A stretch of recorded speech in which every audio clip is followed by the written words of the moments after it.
हाय बच्चों, आज हम लोग मैटर इन आवर सराउंडिंग का लेक्चर नंबर 4 स्टार्ट करने वाले हैं। इससे पहले हम लोग पिछले क्लास में स्टडी किए थे मेल्टिंग पॉइंट किसको कहते हैं, बॉइलिंग पॉइंट क्या था या वेपराइजेशन बोले थे, फिर फ्रीजिंग पॉइंट, ये सब हम लोग पिछले क्लास में स्टडी कर चुके थे। आज हम लोग का टॉपिक स्टार्ट होने वाला है लेटेंट हीट या लेटेंट हीट इसको बोलते हैं। तो लेटेंट हीट है क्या? तो लेटेंट का मतलब होता है हिडन। लेटेंट का मतलब क्या होता है? हिडन, मतलब ऐसा हीट जो छुपा हुआ हो, जो दिखाई ना दे, ऐसा हीट जो आपको दिखाई ना दे, तो ऐसा हीट को कहते हैं लेटेंट हीट। मतलब क्या? मतलब ये कि अगर हम लोग एक एग्जांपल के तौर पे समझे तो कि अगर हम लोग आइस को हीट करते हैं, आइस कितना डिग्री सेल्सियस पे होता है? तो हमको पता है कि आइस जो होता है वो 0 डिग्री सेल्सियस पे रहता है। ठीक, अब अगर आइस को हीट करेंगे तो आइस क्या होगा? हीट होके जब जैसे इसको हीट करेंगे तो क्या होगा? किस फॉर्म में चेंज हो जाएगा? वाटर के फॉर्म में चेंज हो जाएगा। पर ये वाटर अभी कितना डिग्री सेल्सियस पे है? 0 डिग्री सेल्सियस पे रहे। मतलब क्या? मतलब कि जैसे ही आइस को हीट किए तो हीट करते हैं तो क्या होता है? आइस वाटर में चेंज हो गया। तो ये हीट गया कहाँ? तो ये हीट जो है, देखो यहाँ पे टेम्परेचर कितना था? 0 डिग्री सेल्सियस। यहाँ पे भी टेम्परेचर अभी कितना है? 0 डिग्री सेल्सियस। तो ये हीट गया कहाँ? तो ये जो हीट हुआ ये क्या किया? To change the state. मतलब कि जब हम लोग कोई सब्सटेंस को हीट करते हैं तो उसका टेम्परेचर ना बढ़े, टेम्परेचर क्या रहेगा? कांस्टेंट रहेगा, बट उसका स्टेट में क्या हो जाए? चेंजेस हो जाए, तो उसको क्या कहते हैं? Latent heat. लेटेंट हीट सीधा सा बात बोलता है कि जब हम लोग किसी चीज़ को हीट कर रहे हैं तो उसका टेम्परेचर नहीं बढ़ेगा, बट वो क्या, उसका क्या हो जाए? स्टेट में चेंज हो जाए, चेंज कर जाए उसका स्टेट, तो उसको कहते हैं लेटेंट हीट। तो लेटेंट हीट का काम ही है सिर्फ चेंज द स्टेट करना, पर टेम्परेचर क्या रहेगा? कांस्टेंट। मतलब सीधा सीधा पहला पॉइंट नोट करना है कि टेम्परेचर क्या होना चाहिए? Temperature remain constant. ठीक है, टेम्परेचर क्या होना चाहिए? कांस्टेंट होना चाहिए। हाँ, अगर टेम्परेचर कांस्टेंट है दैट इज कि kinetic energy of the particle भी क्या होगा? ये भी कांस्टेंट होगा। मतलब कि अगर टेम्परेचर नहीं बढ़ रहा है, अगर अभी हम लोग हीट किए आइस को, आइस 0 डिग्री सेल्सियस पे था, हीट किए तो इसका टेम्परेचर में नहीं चेंजेस आएगा, बट इसका स्टेट में चेंज आ गया। तो टेम्परेचर में चेंज नहीं आ रहा है, इसका मतलब काइनेटिक एनर्जी भी क्या होगा? कांस्टेंट होगा। ठीक है, तो काइनेटिक एनर्जी में कोई चेंजेस नहीं आता है। तो अब लेटेंट हीट का डिफाइन क्या है? लेटेंट हीट का डिफाइन है कि जब हम लोग हीट एनर्जी सप्लाई करते हैं कोई भी सब्सटेंस को, तो उसका स्टेट में चेंजेस आ जाएगा विदाउट चेंजिंग द टेम्परेचर। मतलब टेम्परेचर में चेंज नहीं आएगा, सिर्फ स्टेट में चेंज आएगा, तो इसको कहते हैं लेटेंट हीट। तो डिफाइन लिखना है तो डिफाइन लिख सकते हैं, the heat energy which has to be supplied, जब हम लोग क्या करते हैं? हीट एनर्जी सप्लाई करते हैं तो सिर्फ क्या में चेंजेस आएगा? To change the state, to change the state. ठीक है, सिर्फ स्टेट में चेंजेस आएगा कोई भी सब्सटेंस का, है ना, ऑफ अ सब्सटेंस। कब? जब टेम्परेचर क्या होगा? कांस्टेंट होगा। ठीक है, तो बस इसी को कहते हैं इज कॉल्ड लेटेंट हीट। तो समझ में आ गया लेटेंट हीट क्या है? तो लेटेंट हीट क्या होता है कि जब हम लोग हीट एनर्जी सप्लाई करेंगे कोई सब्सटेंस का तो सिर्फ स्टेट में चेंजेस आएगा, टेम्परेचर कांस्टेंट होगा। तो इस पूरे प्रोसेस को हम लोग लेटेंट हीट कहते हैं। क्लियर हो गया? जब आइस को हीट किए तो आइस 0 डिग्री सेल्सियस पे ये हीट किए तो ये वाटर में चेंज हो गया, पर ये टेम्परेचर क्या हुआ? टेम्परेचर नहीं बढ़ा। टेम्परेचर यहाँ पे भी 0 डिग्री सेल्सियस है यहाँ पे, तो हीट गया कहाँ? तो ये जो हीट यहाँ पे यूज हुआ, ये हीट कहाँ यूज हुआ? सिर्फ इसका स्टेट चेंज करने में यूज हुआ। तो ये पूरा प्रोसेस को हम लोग क्या कहते हैं? Latent heat. तो आप इसको नोट करें। हाँ बच्चों, नेक्स्ट टॉपिक इसी में हम लोग आगे बढ़ेंगे कि लेटेंट हीट कितने तरह का होता है। तो latent heat is of 2 types. कितने तरह का होता है? 2 तरह का होता है। कौन कौन सा? तो सबसे पहला स्टडी करेंगे लेटेंट हीट ऑफ फ्यूजन, जिसका एक और भी नाम है या मेल्टिंग भी बोल सकते हैं। ठीक है, सबसे पहले इसके बारे में जान लेते हैं, फिर सेकेंड के बारे में स्टडी करेंगे। तो लेटेंट हीट ऑफ फ्यूजन क्या है? तो जब हम लोग 1 kg सॉलिड लेंगे, कितना लेंगे? 1 kg सॉलिड लेंगे, और 1 kg जो सॉलिड लेंगे वो सॉलिड जो होगा वो अब कहाँ पे होगा? एट इट्स मेल्टिंग पॉइंट, मतलब जो भी सॉलिड होगा वो मेल्टिंग पॉइंट के समय होगा। तो जब 1 kg सॉलिड को लिक्विड में चेंज करने में जितना हीट लगेगा, मतलब जब 1 kg सॉलिड लेंगे, सॉलिड जो होगा वो अपने मेल्टिंग पॉइंट में होगा, तो जब 1 kg सॉलिड लेंगे और सॉलिड लिक्विड में चेंज होने में जितना हीट ज़रूरत पड़ेगा, जो भी हीट हमको इसको देना पड़ेगा, तो उसी को कहते हैं लेटेंट हीट ऑफ फ्यूजन। मतलब ये बोले the amount of heat energy required to change 1 kg of solid, और जो सॉलिड होगा वो अपने मेल्टिंग पॉइंट पे होना चाहिए। वो क्या होता है मेल्टिंग पॉइंट? एक एग्जांपल समझाएंगे, समझ में आ जाएगा। Melting point two change in liquid. तो इस पूरे प्रोसेस को क्या कहते हैं? Latent heat of fusion. मतलब ऐसे समझिए, जैसे ये सॉलिड है, तो ये सॉलिड अभी मेल्टिंग पॉइंट पे होगा, तो इसको लिक्विड में चेंज करने में जितना हीट लगेगा तो उसको क्या कहते हैं? Latent heat of fusion. तो जब 1 kg कोई सॉलिड ले लीजिए, जैसे मान के चलिए 1 kg है, 1 kg सॉलिड लिए, इसको हमको चेंज करना है किस फॉर्म में? लिक्विड के फॉर्म में चेंज करना है। तो जितना हीट लगा उसी को कहते हैं latent heat of fusion. The amount of heat energy required to change 1 kg of solid, और जो सॉलिड होगा वो क्या में होगा? मेल्टिंग पॉइंट के टाइम होना चाहिए। Solid at its melting point two क्या में? लिक्विड में, टू लिक्विड इज कॉल्ड। अच्छा, यहाँ पर एक चीज़ और रखिएगा, कब? At constant temperature. Temperature constant होना चाहिए। हम पहले बता चुके हैं कि टेम्परेचर क्या होता है लेटेंट हीट में? कांस्टेंट होता है। तो at constant temperature is called latent heat of fusion. बस, या इसी को हम लोग लेटेंट हीट ऑफ मेल्टिंग भी बोलेंगे। तो ये क्लियर हो गया। एग्जाम्पल हम लोग एक समझ लेते हैं, एक एग्जाम्पल देखते हैं। यहीं पे एक आपको एग्जाम्पल यहाँ पे दिखाते हैं। ठीक है, एक एग्जाम्पल देखिए जो भी आपको बताएं। तो एग्जाम्पल देख लेते हैं। तो एग्जाम्पल क्या है? एग्जाम्पल है मेरा कि अगर कोई आइस, तो आइस कितना, इसका मेल्टिंग पॉइंट क्या होता है? 0 डिग्री। ये ना बोले थे कि जब कोई सॉलिड मेल्टिंग पॉइंट पे होगा, तो आइस का मेल्टिंग पॉइंट 0 डिग्री सेल्सियस। तो जब कोई आइस 1 kg लेंगे, 1 kg आइस लिए, और 1 kg आइस को लिक्विड में चेंज करने में, अब ये हमको पता है कि आइस जब लिक्विड में चेंज होता है वो टेम्परेचर कितना होना चाहिए? जब इसको हीट दिए तो टेम्परेचर कॉन्स्टेंट होगा। तो ये हीट गया कहाँ? तो ये हीट कहाँ गया? आइस को लिक्विड में चेंज करने में। तो जो 1 kg आइस को लिक्विड में चेंज करने में जितना हीट लगेगा, इसी को क्या कहते हैं? Latent heat of fusion. तो याद रखिएगा कि 1 kg आइस को लिक्विड में चेंज करने के लिए कितना हीट लगता है? 3.34 इंटू 10⁵ जूल पर kg।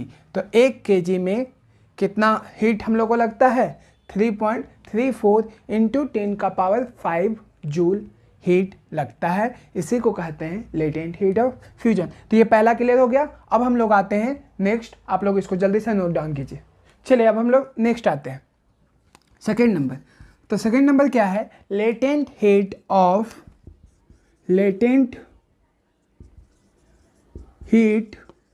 ऑफ वेपराइजेशन, है ना? जब वेपराइजेशन होगा, है ना? तो लेटेंट हीट ऑफ वेपराइजेशन क्या होता है समझिएगा अच्छे से। जब 1 kg लिक्विड, कोई लिक्विड लिए, है ना, और लिक्विड कितना लेंगे? 1 kg।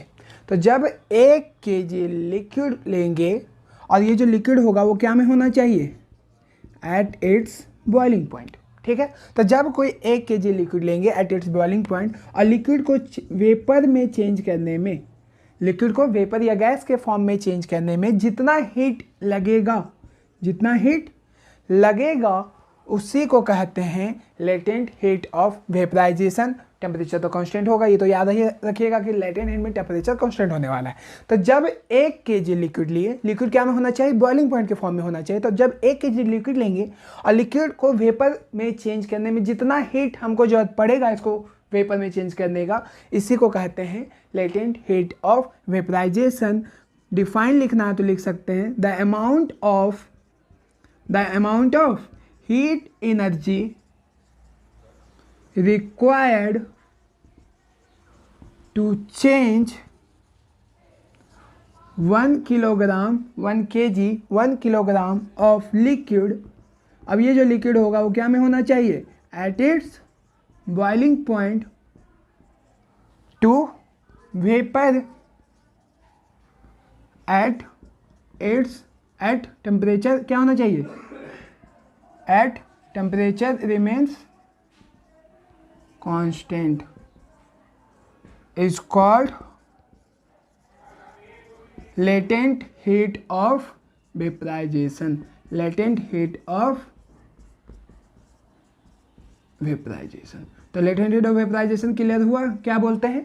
तो latent heat of vaporization क्या हुआ, जब 1 kg लिक्विड को वेपर में चेंज करने में जितना हीट लगेगा उसी को कहते हैं लेटेंट हीट ऑफ वेपराइजेशन। इसको नोट कीजिए और एक एग्जांपल यहाँ पे समझ लीजिए। यहाँ पे ही एग्जांपल समझा देते हैं। एग्जांपल क्या है कि एग्जांपल आपका ले सकते हैं कि जब वाटर है ना, वाटर जो होता है वो हमको पता है कितने डिग्री सेल्सियस पे इसका बॉइलिंग पॉइंट है, 100 डिग्री सेल्सियस। तो हम बोले थे कि जब कोई liquid at its boiling point, तो लिक्विड का वाटर का बॉइलिंग पॉइंट 100 डिग्री सेल्सियस होता है। तो इसको हम लोग कितना लिए वाटर, 1 kg लिए, 1 kg वाटर लिए और इस वाटर को वेपर फॉर्म में चेंज करने में जितना हीट लगेगा इसी को कहते हैं लेटेंट हीट ऑफ वेपराइजेशन। यहाँ पे जो हीट लगता है वो लगता है 22.5 × 10⁵ जूल पर किलोग्राम। मतलब 1 kg वाटर को वेपर में चेंज करने के लिए जो कितना हीट लगता है, 22.5 × 10⁵ जूल। ठीक है, ये क्लियर हो गया लेटेंट हीट। अब हम लोग नेक्स्ट टॉपिक पढ़ेंगे, जल्दी से इसको नोट डाउन कीजिए आप लोग। टॉपिक आने से पहले क्वेश्चन है मेरे में क्वेश्चन है आप लोग से कि बताइए कि बॉइलिंग वाटर है और एक स्टीम वाटर है, मतलब स्टीम वेपर है। तो अगर आप उसके सामने अगर आप हाथ डालते हैं तो सबसे ज़्यादा आपको किस में जलेगा हाथ, बताइए। क्वेश्चन क्या है मेरा,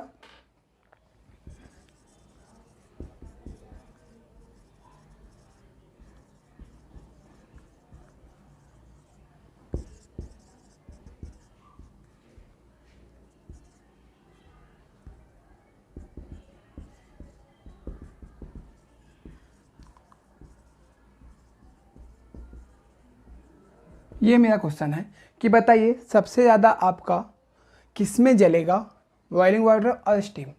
तो इसका आंसर आप लोग कमेंट कर सकते हैं, इसका आंसर हम लोग नेक्स्ट लेक्चर में बताएंगे। ठीक है, आप लोग सबसे पहले बताइए क्यों ऐसा हुआ, किस में सबसे पहला बताइए कि किस में जला और क्यों, इसका कारण कमेंट कीजिएगा। उसके बाद मैं इसका आंसर नेक्स्ट लेक्चर में बता दूंगा। चलिए नेक्स्ट टॉपिक हम लोग आते हैं, effect of change of pressure. जब प्रेशर हम लोग डालेंगे बढ़ाएंगे तो क्या इफेक्ट होगा, इफेक्ट ऑफ चेंज ऑफ। हम लोग बताए थे पीछे इंटर कन्वर्जन जब पढ़ा रहे थे तो हम लोग सबसे पहले effect of change of temperature पढ़े थे। टेम्परेचर में हम लोग देख लिए थे कि टेम्परेचर बढ़ा रहे थे तो उसमें मेल्टिंग पॉइंट देखे आप, बॉइलिंग पॉइंट देखे आप, फ्रीजिंग पॉइंट देखे आप, ये सब कुछ देखे ना। अब हम लोग आते हैं effect of change of pressure. ठीक है, effect of change of pressure क्या है। तो सबसे पहले याद रखिएगा कि हम लोग कोई भी गैस को लिक्विफाई कर सकते हैं। इसमें सिर्फ गैस के बारे में पढ़ेंगे कि कोई भी गैस को लिक्विफाई कर सकते हैं बाय चेंजिंग प्रेशर मतलब जब हम लोग हाई प्रेशर अप्लाई करेंगे गैस पे तो वो गैस लिक्विफाई हो जाएगा। लिक्विफाई का मतलब क्या कि वो गैस क्या में चेंज हो जाएगा, लिक्विड के फॉर्म में चेंज हो जाएगा। ठीक है, तो क्या बोले कि जब हम लोग प्रेशर चेंज करेंगे तो गैस का स्टेट में भी चेंज आएगा। क्या क्या स्टेट में चेंज आएगा उसके बारे में हम लोग अभी स्टडी करेंगे। तो सबसे पहले पॉइंट याद रखिएगा कि gases can be liquefied, gases को हम लोग लिक्विफाई कर सकते हैं अंडर हाई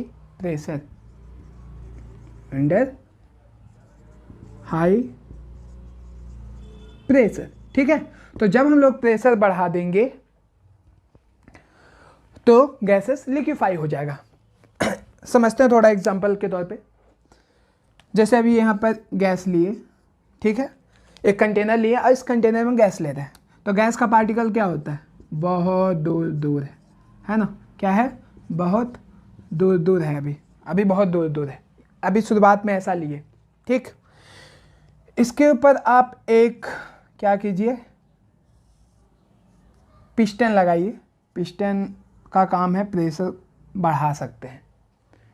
जब पिस्टन को नीचे जाएंगे तो प्रेशर बढ़ेगा, ऊपर ले जाएंगे तो क्या होगा, प्रेशर घटेगा। तो पिस्टन का काम है, ये पिस्टन है मेरा, पिस्टन का काम है प्रेशर अप्लाई करना, ठीक है। तो इसका नाम क्या था, इसका नाम है पिस्टन, ठीक है। अभी हम लोग ये क्या है, ये गैसेस है। तो एक कंटेनर लिए, गैस का देखिए कि पार्टिकल क्या है, बहुत दूर दूर है। अभी थोड़ा सा प्रेशर अप्लाई किए, तो जब थोड़ा सा प्रेशर अप्लाई किए तो क्या देखे, तो देखे कि जो गैस का पार्टिकल है वो थोड़ा पास आ गया है। क्या हुआ है, जहाँ गैस बहुत दूर दूर था अभी थोड़ा क्या हो गया है, जब प्रेशर अप्लाई किए हैं तो गैस का पार्टिकल पास आ गया है, ठीक। थोड़ा सा और प्रेशर अप्लाई करेंगे, तो थोड़ा सा और प्रेशर जब अप्लाई किए तो देखे कि गैस अब ये धीरे धीरे क्या में चेंज होना शुरू हो गया, अब ये धीरे धीरे लिक्विड के फॉर्म में चेंज हो गया। मतलब अब ये लिक्विफाइड हो चुका है।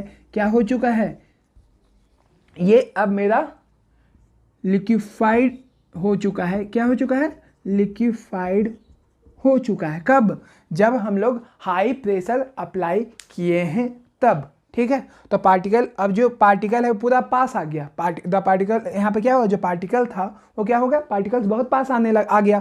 पहले पास आ रहा था, अब इतना पास आ गया कि अब वो क्या हो चुका है, लिक्विफाइड हो चुका है।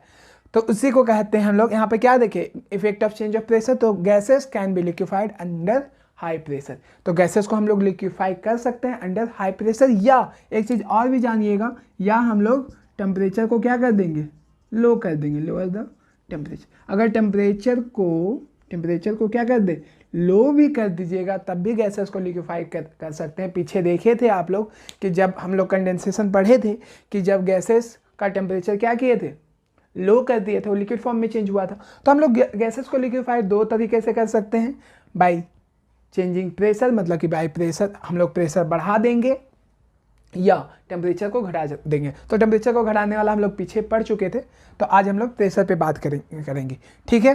तो इसको जल्दी से नोट कीजिए, इसके बाद हम कुछ एग्जांपल बताएंगे। एग्जांपल है हम लोग सॉलिड CO2। सॉलिड CO2 को हम लोग क्या बोले थे, पीछे बताए भी थे हम लोग, इसको ड्राई आइस भी बोला जाता है। ड्राई आइस क्यों बोला जाता है, क्योंकि इसका कलर जो होता है ये वाइट कलर का होता है, इसीलिए इसका नाम दे दिया गया ड्राई आइस, ठीक है, वाइट कलर का है। अच्छा, इसमें पहला बात कि सॉलिड CO2 जो होता है ये अंडर हाई प्रेशर होता है। मतलब सॉलिड CO2 को जो स्टोर करते हैं, solid CO2 stored under high pressure. याद रखिएगा कि सॉलिड CO2 जो स्टोर करके रखा जाता है वो कैसे रखा जाता है, अंडर हाई प्रेशर रखा जाता है, ठीक है। ऐसा क्यों, ऐसा इसलिए अगर हम लोग थोड़ा सा भी प्रेशर इसका डिक्रीज करेंगे, अगर हम लोग थोड़ा सा भी क्या करेंगे, ऑन डिक्रीजिंग द प्रेशर, अगर हम लोग थोड़ा सा भी इसका प्रेशर घटा देंगे तो ये जो सॉलिड CO2 है, ये जो सॉलिड CO2 जो है ये डायरेक्टली चेंजेस हो जाएगा।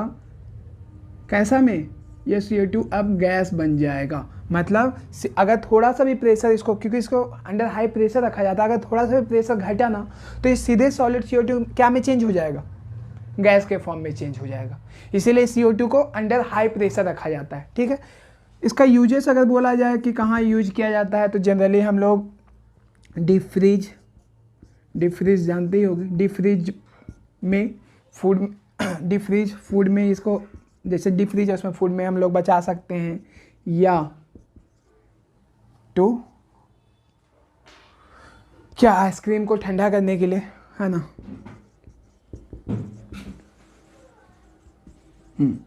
तो ये दो काम है हम लोग का। ठीक है, सॉलिड CO2 का एक डीप फ्रीज फूड, मतलब कि फूड यूज किया जाता है डीप फ्रीज में रखने के लिए, उसके बाद आइसक्रीम को भी ठंडा रखने के लिए यूज किया जाता है। तो ये आपका हो गया सॉलिड CO2। अच्छा, यूनिट का बात किया जाए, यूनिट ऑफ किसका, प्रेशर। तो जो प्रेशर का जो यूनिट होता है वो याद रखिएगा, SI यूनिट क्या होता है, पास्कल। पास्कल होता है, जिसको हम लोग PA से दिखाते हैं। ठीक है, और जो डेली लाइफ में हम लोग जो यूनिट करते हैं प्रेशर का यूज, वो ATM यूज करते हैं। एटमॉस्फेरिक प्रेशर जो भी हम लोग यूज करते हैं गैसेस के लिए, वो ATM यूज करते हैं। तो एक ATM भी मेरा यूनिट है ना, ये भी आपका यूनिट है किसका, प्रेशर का। अगर हमसे पूछा जाए कि एक ATM में, यहाँ लिख देते हैं, 1 ATM में कितना पास्कल, तो 1.01 या 1.1 ही रखिए याद, इंटू कितना, 10 का पावर 5 पास्कल। ठीक है, तो एक ATM में कितने पास्कल होता है, 10 का पावर 5 पास्कल होता है। ठीक है, ये आज हम लोग समझ लिए। अब हम लोग नेक्स्ट टॉपिक पे आते हैं, जल्दी से इसको नोट डाउन कीजिए। चलिए, अब हम लोग का नेक्स्ट टॉपिक है इवेपोरेशन। इवेपोरेशन होता क्या है, इवेपोरेशन होता क्या है। तो इवेपोरेशन समझने से पहले थोड़ा सा डिफाइन देख लीजिए, उसके बाद हम समझाते हैं। The conversion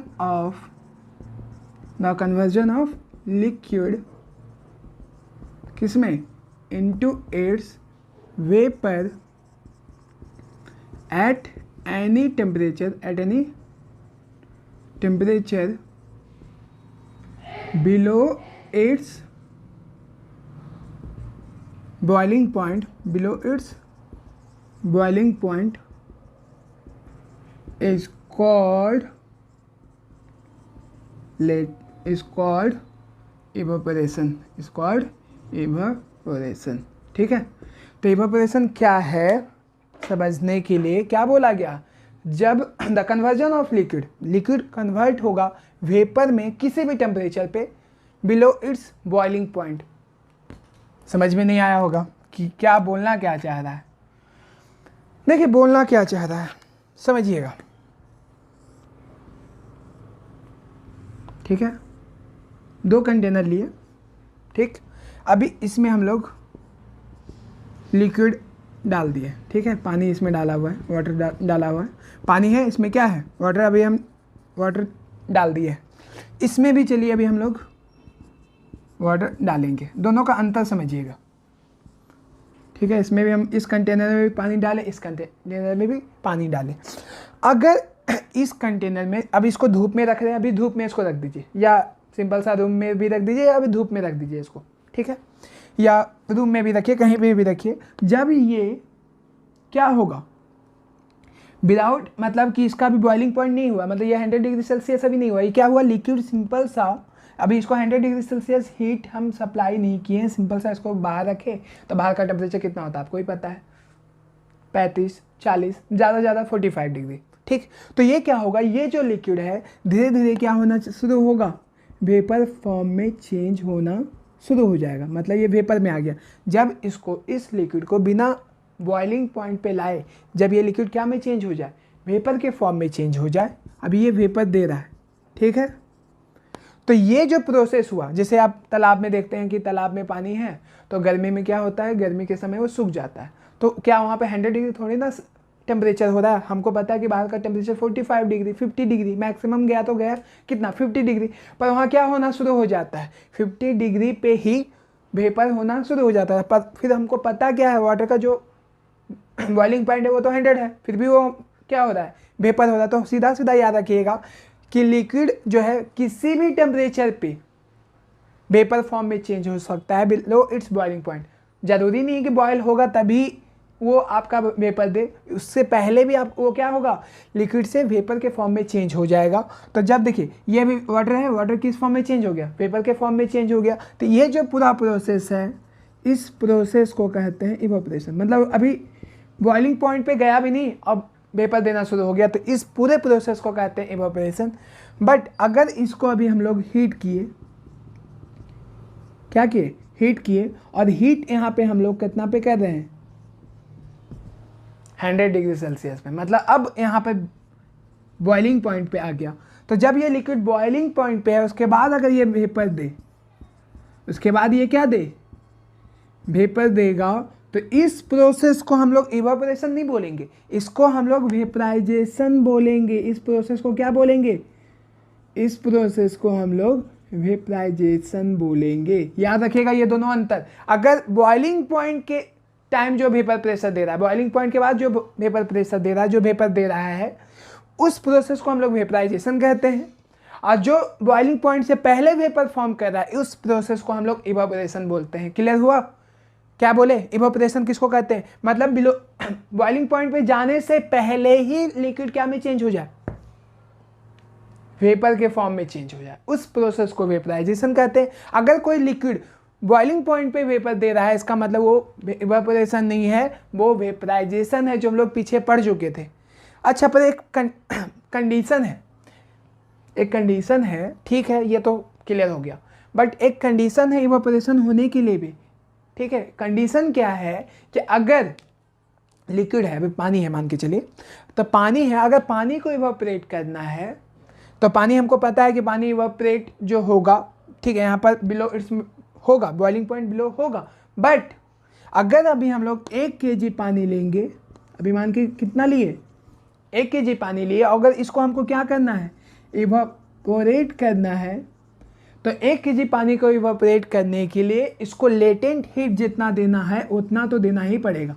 latent heat of vaporisation जो पढ़े थे, मतलब जितना इसको लेटेंट हीट चाहिए, जितना हमको पता है कि लेटेंट हीट क्या होता है, जब एक फॉर्म से दूसरे फॉर्म, मतलब लिक्विड से वेपर फॉर्म में चेंज करने के लिए जो लेटेंट हीट दिया जाता है, तो उसको तो देना ही पड़ेगा। जब तक ये लेटेंट हीट उतना लेगा नहीं, तब तक ये वेपर फॉर्म में, हाँ टेम्परेचर जरूरी नहीं कि 100 डिग्री दे, पर हीट उतना वो एब्जॉर्ब करेगा, तभी वो अपना स्टेट में चेंज करेगा, वरना चेंज नहीं करेगा। सीधा सा बात याद रखिएगा कि 1 kg वाटर को इवापोरेट करने के लिए लेटेंट हीट ऑफ वेपराइजेशन जितना लगता है, हम बताए थे 22.5 × 10⁵ इतना जूल लगता है पर kg।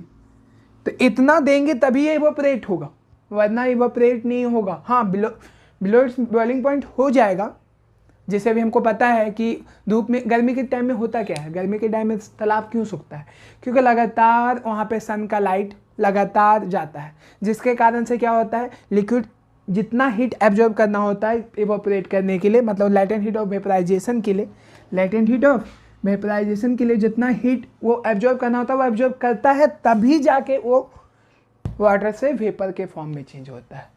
क्लियर हुआ। हाँ, जो बॉइलिंग पॉइंट पे वेपराइजेशन होगा वो याद रखिए, जो वेपर देगा उसको हम लोग वेपराइजेशन कहते हैं, उसको इवापोरेशन नहीं कहते, और जो बिलो करेगा उसी को हम लोग इवापोरेशन कहेंगे। तो क्लियर हो गया, जल्दी से नोट कीजिए। हम लोग इसी इवापोरेशन में देखेंगे किस किस फैक्टर्स पे वो डिपेंड करता है। तो सबसे पहले आते हैं फैक्टर्स अफेक्टिंग इवापोरेशन। तो इवापोरेशन किस किस फैक्टर्स पे डिपेंड करता है, ठीक है। सबसे पहला टेम्परेचर पे, किस पे, टेम्परेचर पे। तो याद रखिएगा कि टेम्परेचर बढ़ाने से, on increasing the temperature rate of evaporation भी क्या होगा, बढ़ेगा, ठीक है। अगर हम लोग टेम्परेचर बढ़ाएंगे तो रेट ऑफ इवापोरेशन भी क्या होगा, बढ़ेगा। कैसे, वो भी बताते हैं। With the increase in temperature rate of evaporation increases, ठीक है। अगर टेम्परेचर बढ़ाएंगे तो रेट ऑफ इवापोरेशन क्या होगा, बढ़ेगा। मतलब रेट ऑफ इवापोरेशन जो होगा वो डायरेक्टली प्रोपोर्शनल होगा किसका, टेम्परेचर का। ठीक है, ऐसा हुआ क्यों, क्या कारण है, रीजन अगर कोई पूछेगा क्या कारण है, क्या रीजन है, रीजन ये है कि जब हम लोग टेम्परेचर बढ़ाते हैं, जैसे जैसे टेम्परेचर बढ़ाते जाएंगे पार्टिकल्स का काइनेटिक एनर्जी क्या होते जाएगा, बढ़ते जाएगा। तो पार्टिकल्स के पास इतना ज़्यादा काइनेटिक एनर्जी आ जाता है टेम्परेचर बढ़ाने से कि जितना ज़्यादा टेम्परेचर बढ़ाएंगे उतना ज़्यादा पार्टिकल का काइनेटिक एनर्जी बढ़ेगा और वो किस फॉर्म में चेंज हो जाएगा, वेपर के फॉर्म में चेंज हो जाएगा। मतलब कि व्हेन टेम्परेचर इंक्रीजेस, जितना ज़्यादा टेम्परेचर बढ़ाएंगे मोर नंबर ऑफ पार्टिकल्स, मतलब जितना ज़्यादा टेम्परेचर बढ़ाएंगे तो क्या होगा, मोर नंबर ऑफ पार्टिकल्स का क्या होगा, गेट इंक्रीजेस या मोर number of particles increases kinetic energy, है ना। तो जितना ज़्यादा टेम्परेचर बढ़ाइएगा उतना ज़्यादा पार्टिकल का काइनेटिक एनर्जी, पहले टेम्परेचर 40 था तो देखिए कि 50 पार्टिकल काइनेटिक एनर्जी बढ़ा, 45 किए या 50 किए तो 50 किए तो पहले 50 पार्टिकल्स का काइनेटिक एनर्जी था, अब देखिए कि 100 हो गया। मतलब टेम्परेचर बढ़ाने से ज़्यादा पार्टिकल का काइनेटिक एनर्जी बढ़ता है। ठीक है, तो when temperature increases more number of particles increases kinetic energy to go into vapour. ठीक है, तो याद रखिएगा टेम्परेचर बढ़ाने से क्या होता है, पार्टिकल मतलब ज़्यादा टेम्परेचर बढ़ाएंगे तो पार्टिकल ज़्यादा से ज़्यादा पार्टिकल का काइनेटिक एनर्जी बढ़ेगा। बताए तो कि अगर एग्जांपल के तौर पे कि अगर 40 डिग्री सेल्सियस पे अगर 100 पार्टिकल का, एक एग्जांपल समझिए, अगर अभी 40 एक कंटेनर लिए, लिक्विड लिए और उसको 40 डिग्री सेल्सियस पे देख रहे हैं कि वो वेपर दे रहा है, तो अभी देख रहे हैं कि 40 डिग्री सेल्सियस पे अगर मान के चलिए 100 पार्टिकल्स वेपर में हुआ, अगर 50 करेंगे तो देखेंगे कि अब 100 पार्टिकल वेपर और बढ़ गया। क्यों, क्योंकि जहाँ अभी 40 डिग्री पे 50 पार्टिकल का निकल रहा था या 100 निकल रहा था, अब वो 50 किए तो देखिए कि 200 निकलना शुरू हो गया, मतलब कि इवेपोरेशन बढ़ गया। तो सीधा सीधा समझिए कि टेम्परेचर बढ़ाने से मोर number of particles increases kinetic energy, जितना ज़्यादा टेम्परेचर बढ़ाएंगे उतना ज़्यादा पार्टिकल काइनेटिक एनर्जी बढ़ेगा। ठीक है, दूसरा आते हैं हम लोग, इसको नोट कर लीजिएगा, दूसरा नंबर आते हैं ह्यूमिडिटी ऑफ एयर। ठीक है, ह्यूमिडिटी ऑफ एयर। तो ह्यूमिडिटी ऑफ एयर क्या है, मतलब ह्यूमिडिटी होता क्या है, तो ह्यूमिडिटी याद रखिएगा कि एयर में कितना वाटर प्रेजेंट है। ह्यूमिडिटी का अगर डिफाइन पूछेगा कि ह्यूमिडिटी अभी है क्या, अगर किसी को नहीं पता है तो याद रखिएगा द अमाउंट ऑफ वाटर का कितना अमाउंट है कहाँ, into air is called humidity. ठीक है, तो ह्यूमिडिटी क्या है कि एयर में आपका कितना वाटर प्रेजेंट है उसको कहते हैं ह्यूमिडिटी। ठीक है, जल्दी से इसको नोट कीजिए, इसके बाद हम इस फैक्टर्स को देखेंगे कि ह्यूमिडिटी पे कैसे डिपेंड करता है। तो ह्यूमिडिटी ऑफ एयर के बारे में एक्सप्लेन करेंगे। ठीक है, कि वो उस पर डिपेंड कैसे करता है। तो याद रखिएगा कि अगर ह्यूमिडिटी ऑफ एयर लो होगा, when humidity of air is low, अगर ह्यूमिडिटी ऑफ एयर लो होगा then rate of evaporation is high. ठीक है, तब रेट ऑफ इवेपोरेशन क्या होगा, हाई, एंड वाइस वर्सा का मतलब उल्टा, मतलब कि अगर ह्यूमिडिटी ऑफ एयर ज़्यादा तो रेट ऑफ इवेपोरेशन कम। कैसे, एक एग्जांपल के तौर पे समझिए कि जब हम लोग कपड़ा सुखाते हैं, ठीक है, कब, दो कंडीशन है, एक आप पूरा अभी धूप है, सुबह से ही धूप है, और एक बारिश हुआ फिर धूप आया, तो आप जब कपड़ा सुखाने जाइएगा तो किस में जल्दी सूखेगा, जो सुबह से धूप था उसमें जल्दी सूखेगा। क्यों, क्योंकि वहाँ का जो एयर है वो पूरा ड्राई है, और जो बारिश के बाद धूप आया तो बारिश के बाद क्या होगा कि जो एयर होगा वो थोड़ा सा उसमें ह्यूमिडिटी होगा। तो जहाँ ह्यूमिडिटी हुआ, अगर ह्यूमिडिटी थोड़ा सा ज़्यादा रहा वहाँ इवेपोरेशन का रेट क्या हो जाता है, कम। ह्यूमिडिटी तो समझ में आ गया ना, क्या बताया था, ह्यूमिडिटी का मतलब कि जब एयर में कितना वाटर कंटेन है। अगर एयर में वाटर ज़्यादा कंटेन होगा तो इवेपोरेशन कम होगा। अगर एयर में वाटर कंटेंट नहीं है मतलब ड्राई एयर है तो ड्राई एयर होगा, इसका मतलब इवेपोरेशन ज़्यादा होगा। तो यहाँ पे रेट ऑफ इवेपोरेशन कैसे डिपेंड कर रहा है, तो रेट ऑफ इवेपोरेशन कैसे डिपेंड कर रहा है, तो रेट ऑफ इवेपोरेशन जो होता है वो इन्वर्सली प्रोपोर्शनल होता है किसका, ह्यूमिडिटी ऑफ एयर का। ठीक है, अगर ह्यूमिडिटी ऑफ एयर ज़्यादा होगा मतलब एयर में पानी ज़्यादा होगा तो इवेपोरेशन कम जाएगा, अगर एयर में पानी कम मतलब ड्राई होगा तो इवेपोरेशन ज़्यादा होगा। ठीक है, क्लियर हो गया। इस कारण से हम लोग जो कपड़ा सुखाते हैं बारिश के टाइम जो ये रेनी सीजन में जो होता है कपड़ा जल्दी नहीं सूखता है। देखते होंगे आप कि रेनी सीजन में सब परेशान रहता है घर वाला कि कपड़ा नहीं सूखा है, क्यों नहीं सूखा है, वही कारण से ना कि ह्यूमिडिटी बढ़ गया है। अब ह्यूमिडिटी बढ़ जाएगा तो इवेपोरेशन तो कम होगा ही। अब देखते होंगे गर्मी के टाइम में फटाफट कपड़ा सूख जाता है, क्यों, क्योंकि ह्यूमिडिटी ऑफ एयर कम जाता है और ये कमेगा तो इवेपोरेशन ज़्यादा होगा। क्लियर है। चलिए नेक्स्ट नंबर, ये दूसरा कंप्लीट। थर्ड नंबर है surface area of the liquid. Surface area of the liquid, surface area of the liquid के ऐसे समझिए, एक एग्जांपल के तौर पे समझा रहे कि कोई कपड़ा है, ठीक है, तो आप कपड़ा को एक फैला के सुखाइए और एक आप क्या कीजिए उसको फोल्ड करके सुखाइए। ठीक है, हम क्या किए कि एक भिंगा के लाएं और इसको फोल्ड करके सुखाने के लिए धूप में दे दिए, और एक क्या किए पूरा फैला के सुखाएं। तो कौन जल्दी सूखेगा, तो हम देखेंगे जो फैला हुआ है, जो क्या है पूरा फैला हुआ है वो क्या होगा, वो जल्दी सूखेगा। ठीक है, क्योंकि सरफेस एरिया फैला हुआ का क्या है ज़्यादा है, इतना सरफेस एरिया है। और जहाँ फोल्ड कर दिए, फोल्ड करके मतलब जैसे तैसे कपड़ा लाए धो के उसके बाद जैसे तैसे पूरा डाल दिए सुखाने, तो इसका सरफेस एरिया क्या है, कम है। तो सरफेस एरिया कम होगा तो रेट ऑफ इवेपोरेशन भी क्या होगा, कम होगा, और सरफेस एरिया ज़्यादा तो इवेपोरेशन भी क्या होगा, ज़्यादा। तो याद रखिएगा with the increase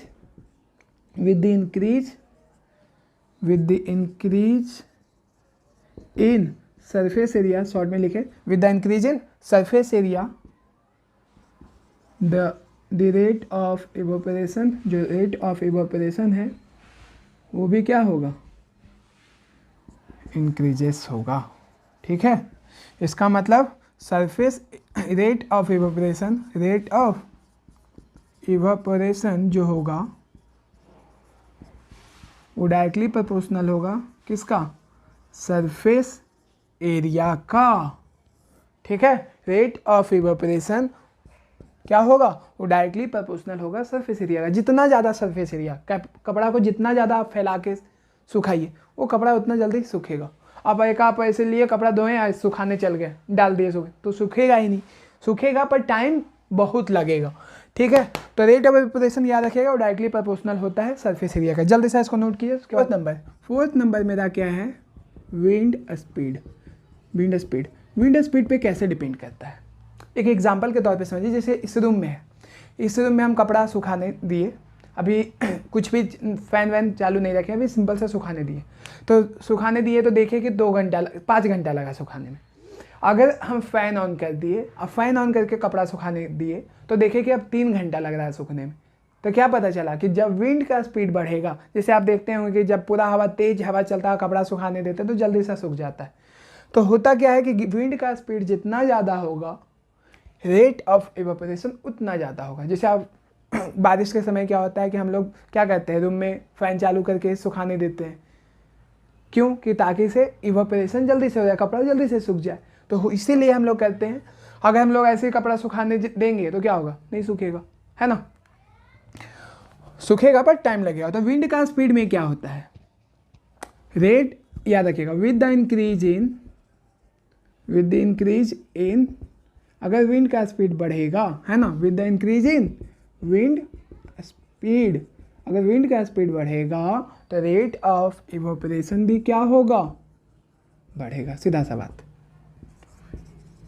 the rate of evaporation increases. Clear हुआ।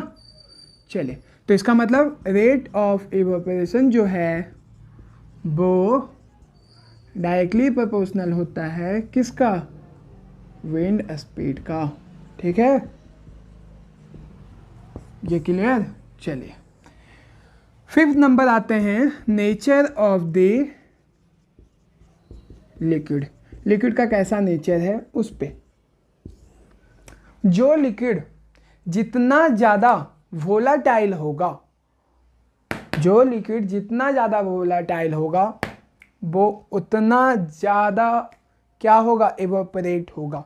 वोलाटाइल का मतलब क्या, वोलाटाइल का मतलब ये कि जो जल्दी वेपर दे दे। जैसे कि एग्जांपल पेट्रोल लीजिए, पेट्रोल देखते हैं कि खुला, थोड़ा सा खुला छोड़े तुरंत वेपर के फॉर्म में उड़ के चला गया। इसका मतलब क्या, वो ज़्यादा वोलाटाइल है, मतलब उसको थोड़ा सा भी खुला छोड़ने पे क्या होता है, वो वेपर के फॉर्म में चेंज हो जाता है। जैसे अल्कोहल, अल्कोहल को भी आप छोड़िएगा तो वो भी जल्दी से वोलाटाइल हो जाता है, उसको भी धूप में आप रख दीजिएगा तो पूरा तुरंत उड़ जाएगा। इसका मतलब क्या, वो ज़्यादा वोलाटाइल है। तो जितना ज़्यादा वोलाटाइल होगा इवोपरेशन उतना ज़्यादा होगा। अब ये वोलाटाइल किस पे डिपेंड करेगा, तो याद रखिएगा जिसका बॉइलिंग पॉइंट कम हो। सीधा सा बात है, हमको पता है वाटर का बॉइलिंग पॉइंट 100 डिग्री, अल्कोहल का 78 है ना, तो ये सब का बॉइलिंग पॉइंट कम। तो जिसका बॉइलिंग पॉइंट कम, जिसका बॉइलिंग पॉइंट कम, इवोपरेशन ज़्यादा। सीधा सा नेचर ऑफ द लिक्विड मतलब दो चीज़ होता है, वोलाटाइल है ना, वोलाटाइल बता दिए, ठीक है। तो वोलाटाइल मतलब वही बॉइलिंग पॉइंट पे डिपेंड करेगा। मतलब सीधा सीधा समझिए कि रेट ऑफ इवोपरेशन जो होगा वो इन्वर्सली प्रोपोर्शनल होता है किसका, बॉइलिंग पॉइंट का। मतलब अगर किसी का बॉइलिंग पॉइंट ज़्यादा है, अगर किसी का बॉइलिंग पॉइंट ज़्यादा है तो उसका रेट ऑफ इवोपरेशन कम होगा, ठीक है। जैसे कि एग्जांपल के तौर पे अगर अभी हम लोग देखें तो अल्कोहल और एक वाटर में देखें तो अल्कोहल जो है 78 डिग्री सेल्सियस पे और जबकि वाटर जो है 100 डिग्री सेल्सियस, तो कौन जल्दी रेट ऑफ इवोपरेशन होगा। तो देखेंगे वाटर का, ये अल्कोहल का रेट ऑफ इवोपरेशन बहुत जल्दी हो रहा है जबकि वाटर का कम। तो हम देखेंगे कि जो रेट ऑफ इवोपरेशन है, रेट ऑफ इवोपरेशन जो है वो क्या है, वो मेरा अल्कोहल का ज़्यादा जल्दी होगा किसके तुलना में, जल्दी होगा किसके तुलना में, वाटर के तुलना में। अल्कोहल जल्दी से इवोपरेट कर जाएगा, क्यों, क्योंकि अल्कोहल का बॉइलिंग पॉइंट कम है। बॉइलिंग पॉइंट जिसका कम होगा उसका रेट ऑफ इवोपरेशन ज़्यादा होगा। ये क्लियर हो गया। चलिए जल्दी से नोट कीजिए। इस नंबर देखेंगे, छठा नंबर देखेंगे हम लोग, किस पे डिपेंड करता है, प्रेशर पे डिपेंड करता है, ठीक है। अगर हम लोग प्रेशर को बढ़ा दो, क्या करेंगे, अगर प्रेशर को बढ़ा देंगे तो जो रेट ऑफ इवोपरेशन है वो क्या हो जाएगा, घट जाएगा। क्यों ऐसा हुआ, क्या कारण है कि रेट ऑफ इवोपरेशन घट जाता है प्रेशर बढ़ाने से या प्रेशर घटाने से रेट ऑफ इवोपरेशन बढ़ जाता है। देखिए क्या होता क्या है, पहले कारण समझ लेते हैं उसके बाद बता देंगे, ठीक है। अभी ये हम लोग 2 कंटेनर लिए और इस कंटेनर में हम लोग लिक्विड भरे, ठीक है। इसमें भी लिक्विड डाला हुआ है, इसमें भी क्या है, लिक्विड डाला हुआ है। अभी हम लोग देखें कि यहाँ का जो भी प्रेशर है, अभी मान के चलो इस कंडीशन में प्रेशर अभी हम लोग बोले 1 atm है। यहाँ का प्रेशर कितना है, 1 atm, और यहाँ पे हम प्रेशर बढ़ा दे रहे हैं। चलो यहाँ पे प्रेशर कर दिए 4 atm, ठीक है। यहाँ का प्रेशर 1 atm, यहाँ का प्रेशर कितना दे दिए, 4 atm। तो देखो क्या होगा कि यहाँ का प्रेशर कम, मतलब बाहर का प्रेशर कम, तो लिक्विड जो वेपर बनेगा ये इसको ऊपर आने कब देगा, ये वेपर जो बन रहा है ये ऊपर कब आएगा, जब इसका प्रेशर इससे ज़्यादा हो जाएगा। हम बताए थे वेपर प्रेशर।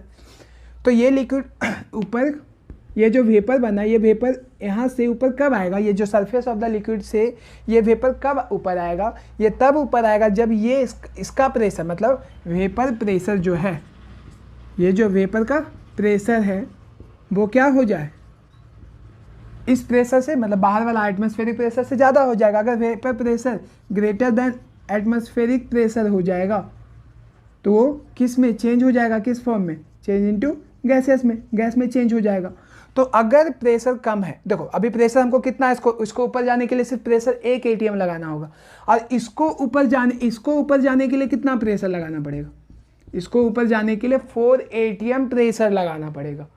मतलब क्या, अब देखो अब इसको प्रेशर बढ़ा दिए हैं तो इसका भी प्रेशर को क्या करना पड़ेगा, बढ़ाना पड़ेगा। और इसका प्रेशर तभी बढ़ सकता है जब इसका टेम्परेचर को क्या करेंगे, बढ़ाएंगे। तो सिंपल सा बात है कि इसमें इवोपोरेशन जल्दी होगा इसके तुलना में। इसको ये भी होगा, ऐसा नहीं है कि नहीं होगा, होगा, बट इसका हमको क्या करना पड़ेगा, टेम्परेचर को क्या करना पड़ेगा, बढ़ाना होगा, तब तो जाके इसका 4 होगा, तब इसका 4 है तो इसका भी 4 होगा, तब तो जाके ऊपर जाएगा। अब ये 1 में ही ऊपर जाने लगा, ये 1 में ऊपर जाएगा क्या, नहीं जाएगा। क्यों, क्योंकि ऊपर का भी बाहर का प्रेशर कितना है, 4 atm है। ठीक है, आप देखेंगे कि एग्जाम्पल के तौर पे कि अगर कभी कभी हाई एल्टीट्यूड पे चले जाते हैं माउंटेन्सों पे, तो वहाँ क्या होता है कि प्रेशर घट जाता है, मतलब कि आपका एटमॉस्फेरिक प्रेशर घट गया है।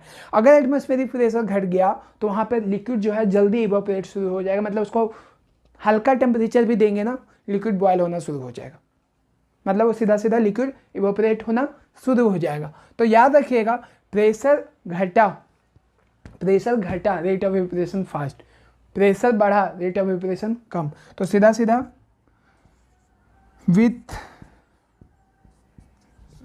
ऐसे लिखिए, रेट ऑफ इवोपरेशन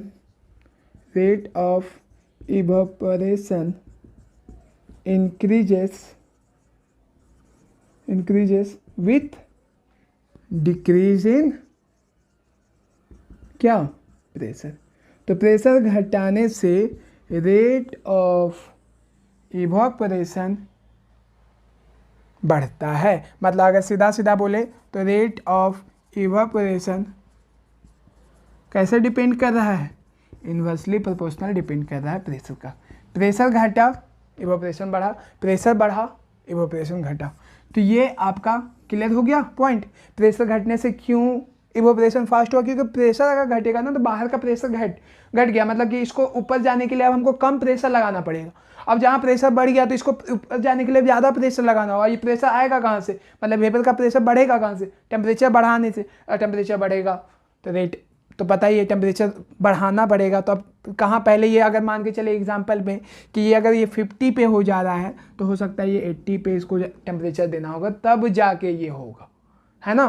तो ये क्लियर समझिएगा अच्छे से कि प्रेशर बढ़ाने से रेट ऑफ इवोपरेशन घट जाता है। क्लियर हो गया। तो आज हम लोग क्या क्या देखे, लेटेंट हीट क्या होता है बता दिए, लेटेंट हीट का टाइप्स बता दिए, 2 तरह का होता है, latent heat of fusion, latent heat of vaporisation. उसके बाद हम लोग क्या बोले, इवोपरेशन देखे। उसके बाद इवोपरेशन किस किस फैक्टर्स पे डिपेंड करता है वो देखें। तो आज हम लोग का लेक्चर यहीं पे ख़त्म होता है। नेक्स्ट लेक्चर पे हम लोग इसके आगे देखेंगे। ठीक है, थैंक यू।